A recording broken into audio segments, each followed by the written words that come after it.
Hey there, welcome to Stoic Answers. Yes, I'm holding the phone, so this is not gonna be a long video. Well, I expect, I don't know. But yeah, today I want to talk about the word willingness, which I think it's an extremely important word if you want to understand the value, or how do you call it? Say the fundamentals of Stoicism. It's not cardinal virtues of Stoicism. Correctly said. So, one of the cardinal virtues of Stoicism is courage, right? Which is extremely important, and I agree. You cannot do anything without courage. Something that I struggle with, I think. I don't know. I mean, I do crazy stuff all the time, but when it comes to, well, I think it's something that we all struggle with, courage. The courage to live life to the fullest while you're restrained of not knowing how to act in every situation. But the foundation of courage is not actually the action. I would say that it's willingness. And willingness is this capacity to have to kind of say yes to the immediate reality that you're experiencing, right? So I feel like we are always running away from life in a myriad of ways, especially when we are in situations that make us reacting, such as, I don't know, big social events, I don't know, job interview, speaking to a girl in the street, whatever. It makes you like fall back into yourself and kind of feel a bit ashamed of what you are, and that you're not really prepared to face something like that, right?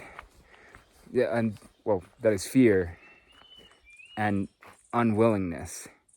But willingness is like this capacity to say yes to whatever needs to be experienced, right? And whatever it is that you want to do, whatever. And the cool thing about willingness is that in Stoicism, it's extremely important to think about, not to think, but to focus and act on the things that you can control, right? And the thing that you can control is really just that, is the will, the willingness to do whatever, right? And I think that's pretty amazing, because when you're focusing on your will, on your willingness to do stuff, you can do whatever the hell you want, right? You can choose to be a good person, you can choose to be a bad person, I don't know. But it's your decision. You're willing to be this person or that person or whatever, irrespective of whatever people think about you, irrespective of whatever.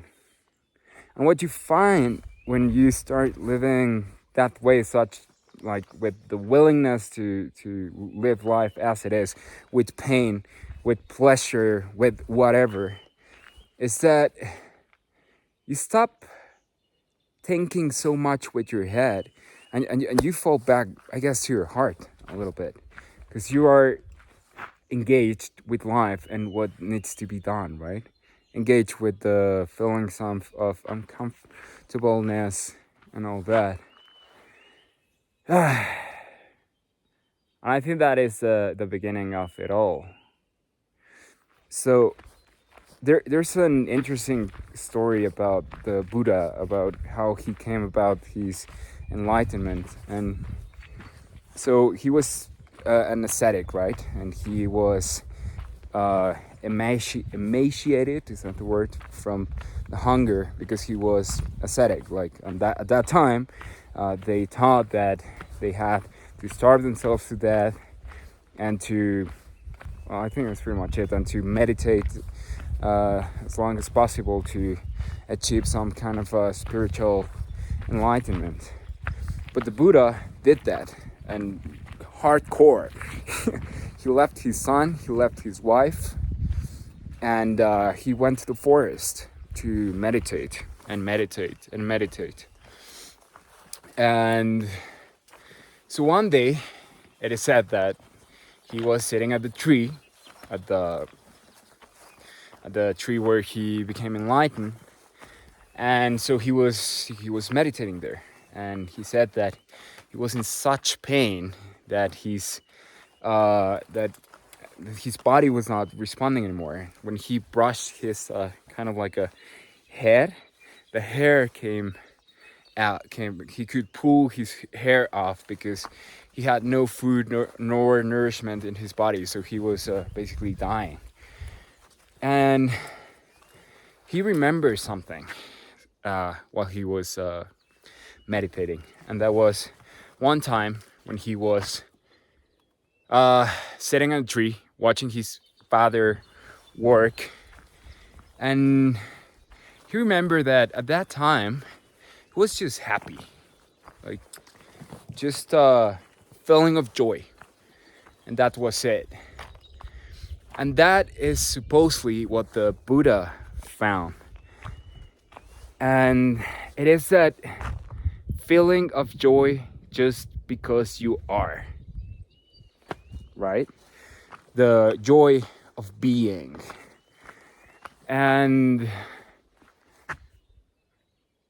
it's a complicated matter because we live thinking that we need to do this and that and that and that and work and job and success and everything and all that, enable for us to gain that, right? Like that final piece of just like being at peace with yourself, with who you are, just that. And we are not successful at it. Or have you achieved it? It's such a complicated matter, man. So that was what he found. He found that he didn't need to like cut himself and starve himself to death to achieve enlightenment. And he found it through remembering that joy of being. I mean, easier said than done, right?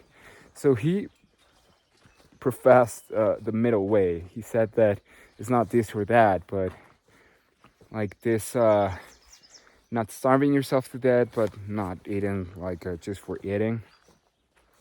So it's kind of like moving yourself through life like in a wave. I mean, the cliche surfing metaphor, right? But it is like that, kind of.